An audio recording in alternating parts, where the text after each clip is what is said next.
সাবেক মন্ত্রী গোলাম দস্তগীর গাজী ও সাবেক পরিবেশ, বন ও জলবায়ু পরিবর্তন বিষয়ক উপমন্ত্রী আব্দুল্লাহ আল জাকুবকে সিএমএম আদালতে নেওয়া হয়েছে জানাচ্ছিলাম। সে বিষয়ে আরও জানবো আমার সহকর্মী রাব্বি সিদ্দিকের কাছ থেকে। রাব্বি, এই দুজনকে আজ কোন মামলায় আনা হয়েছে এবং রিমান্ড চাওয়া হবে কিনা সে বিষয়ে আমাদেরকে জানাবেন। প্রথমত বলতে চাই যে আপনি বলেছেন যে সাবেক উপমন্ত্রীকে আদালতে আনা হয়েছে। হ্যাঁ, তাকে আদালতে আনা হয়েছে এবং তার বিরুদ্ধে একটি হত্যা চেষ্টা মামলা আছে। সেই মামলায় রিমান্ড চাইবে।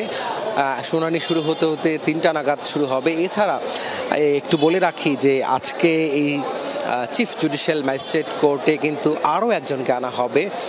গাইবান্ধা ২ আসনের সাবেক সংসদ সদস্য, যিনি ঢাকার সাভার থানার একটি মামলার আসামি মাহবুব আর বেগম গিনি, এবং তাকেও কিন্তু আদালতে আনা হবে এবং রিমান্ড চাওয়া হবে।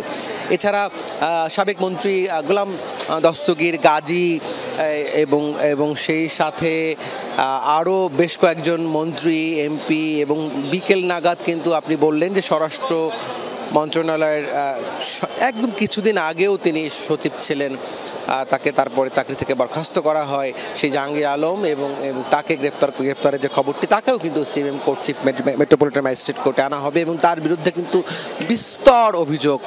তিনি যেমন পাতানো নির্বাচন আয়োজনে সরকারকে অকুণ্ঠ সমর্থন, অন্ধ সমর্থন দিয়েছেন নানান ধরনের, এবং সেই সাথে এই যে ছাত্র জনতার যে আন্দোলন, সেই আন্দোলনে স্বরাষ্ট্রমন্ত্রীকে নানান ধরনের সলা পরামর্শ, বিশেষ করে ছাত্রদের উপর নির্বিচারে গুলির পরামর্শদাতা হিসেবে কিন্তু ডিবি পুলিশের যে প্রাথমিক তথ্য, সেই তথ্য কিন্তু তাই বলছে যে জাহাঙ্গীর আলম তিনিই কিন্তু গুলির নির্দেশ দিয়েছিলেন, স্বরাষ্ট্রমন্ত্রীকে কনভিন্স করেছিলেন।